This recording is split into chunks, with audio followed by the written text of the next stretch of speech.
আসসালামু আলাইকুম and welcome back to my channel. শীত আসলে আমাদের কিন্তু কম্বল লেপ এগুলো ব্যবহার না করলে হয় না, কারণ প্রচণ্ড শীতে রাতে ঘুমানোর সময় তো অবশ্যই কম্বল লেপ ব্যবহার করতে হয়। আর এগুলো ধোয়ার সময় কিন্তু আমরা ড্রাই ওয়াশ করার জন্য বাহিরে দেই বা দোকানে দেই, সেটা তো পরিষ্কার হয় না, উল্টা আমাদের কম্বলের আরও 12টা বেজে যায়।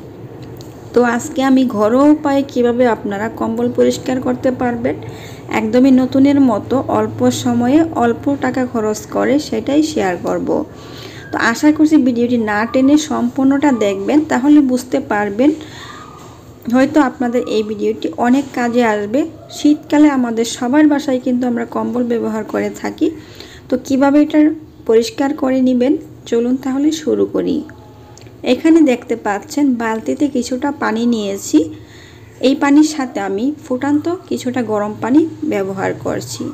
গরম পানি যে কোনো ময়লা কাটাতে অনেকটাই সাহায্য করে, খুব তাড়াতাড়ি ময়লাটা কেটে যায় বা ময়লাটা পরিষ্কার হয়, সেই জন্য এখানে গরম পানিটাও দিবেন।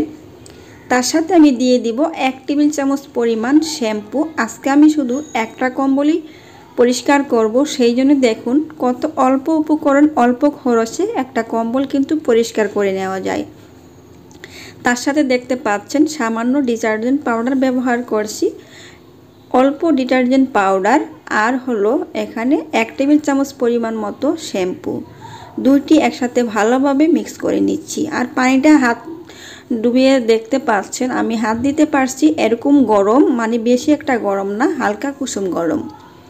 এবার যে কম্বলটা নিয়েছিলাম এই কম্বলটা কিন্তু পুরো শীত জুড়ে ব্যবহার করা হয়েছে, প্রচুর ময়লা হয়েছে। তো সম্পূর্ণ কম্বলই আমি এখন এই পানিতে ভিজিয়ে নিব। তো যাদের কাছে আমার ভিডিওটি ভালো লাগবে অবশ্যই ফ্রেন্ডস ফ্যামিলির সাথে শেয়ার করবেন, আর নতুন হয়ে থাকলে চ্যানেলটি সাবস্ক্রাইব করে অল বাটনে ক্লিক করে রাখবেন, আর ভিডিওর শুরুতে অবশ্যই একটি লাইক দিয়ে দিবেন। তো দেখুন কম্বলটা ভিজানোর সাথে সাথে কম্বল থেকে কিন্তু ময়লা ছাড়তে শুরু করছে। এখন অনেকেই প্রশ্ন করতে পারে যে এইভাবে কম্বলটা ধুয়ে নেওয়ার পরে কিন্তু কম্বলটা শুকাতে কষ্ট হবে কি না। আপনাদের একদিন সময়ও লাগবে না এই কম্বলটা শুকাতে। তো আমি এবার ভিজিয়ে অপেক্ষা করব 20 মিনিটের মতো। 20 মিনিট পর দেখুন কম্বল থেকে এত পরিমাণে ময়লা বের হয়েছে, পানির কালার দেখে নিশ্চয়ই বুঝতে পারছেন। আর এই কম্বল শুকানোর জন্য আপনাদের রোদের প্রয়োজন হবে না, এটা কিন্তু নর্মাল তাপমাত্রায় আপনারা খুব সহজে কম্বলটাকে শুকিয়ে নিতে পারবেন।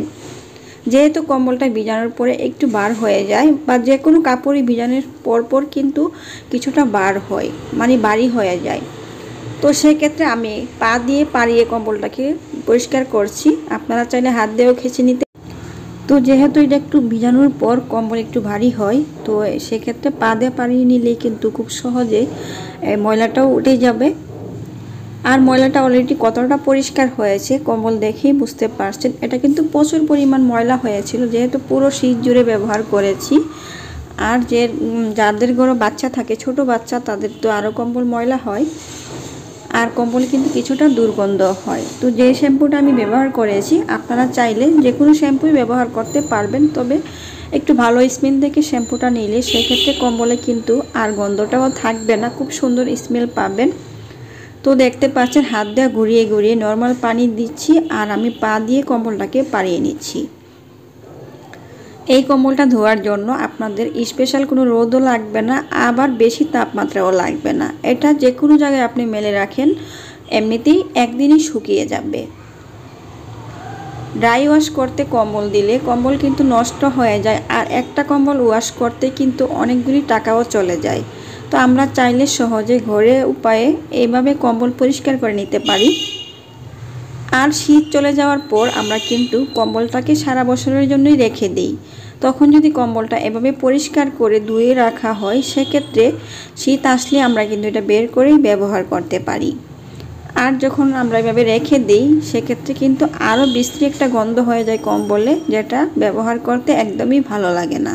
তো দেখুন কম্বলটা কত পরিষ্কার হয়েছে। আমি একবার 1 বালতি পানি দিয়ে ধুয়ে পানিটাকে ফেলে দিয়েছি, আবারও বালতি ভরে পানি নিয়েছি। এবার কম্বলটাকে শুধু এভাবে ধুয়ে উঠিয়ে নিব। বাস আমার কম্বল ধোয়া কিন্তু এখন হয়ে গিয়েছে। এবার এটার পানিটা আপনারা কিভাবে সহজে ঝরিয়ে নেবেন সেটাও দেখিয়ে দিচ্ছি। আমাদের সবার বাথরুমে কিন্তু ঝর্ণা থাকে বা বাথরুমের যে কলটা থাকে সেটাইও কিন্তু আপনারা ঠিক এইভাবে ঝুলিয়ে রেখে দিতে পারবেন, সেক্ষেত্রে কোনো সমস্যা হবে না।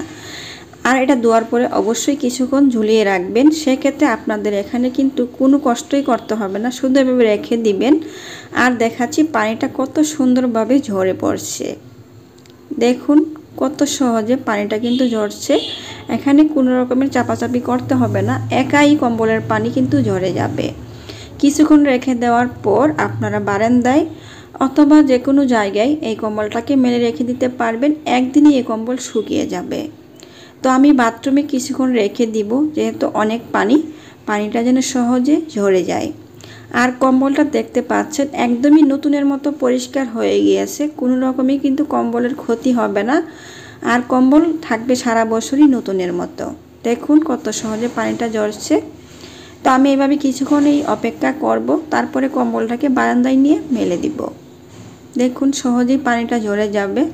তো আপনারাও এই নিয়মগুলা অবশ্যই চেষ্টা করবেন। কিছুক্ষণ পর পানিটা ঝরে যাওয়ার পর দেখতে পাচ্ছেন আমি আমার বাসায় বারান্দায় মেলে দিয়েছি, এখানে কোনো রকমের রোদ নেই। তো বারান্দায় এভাবে মেলে দিলেই একদিনই কম্বলটা শুকিয়ে যাবে, আর কম্বলটা একদমই নতুনের মতো হয়ে গিয়েছে দেখতে পাচ্ছেন। আমি একটু কাছতে দেখানোর চেষ্টা করছি, কম্বলের কোনো রকমই ক্ষতি হবে না। পুরোটা কম্বলের পানি কিন্তু নিচের যে অংশটা, এই অংশটাই কিন্তু কিছুটা ভিজা থাকতে পারে, সেক্ষেত্রে আপনারা একটু হাত দিয়ে চিপিয়ে দিবেন, তাহলে বুঝতে পারবেন সহজেই কম্বলটা শুকিয়ে যাবে। তো আশা করছি এই নিয়মে আপনারা বাসায় কম্বল ড্রাই ওয়াশ করে ফেলবেন বা ওয়াশ করে ফেলবেন, কোনো সমস্যাই হবে না। অল্প খরচে অল্প জিনিস দিয়ে কম্বল নতুনের মতো কিন্তু রাখা যায়। তো আশা করছি আমার ভিডিওটি আপনাদের ভীষণ কাজে আসবে এবং ভালো লাগবে। আজকের মতো বিদায় নিচ্ছি, কমেন্টস করে জানাতে আমাকে ভুলবেন না কেমন লাগলো আজকের ভিডিও। ভালো থাকবেন সবাই, আল্লাহ হাফেজ।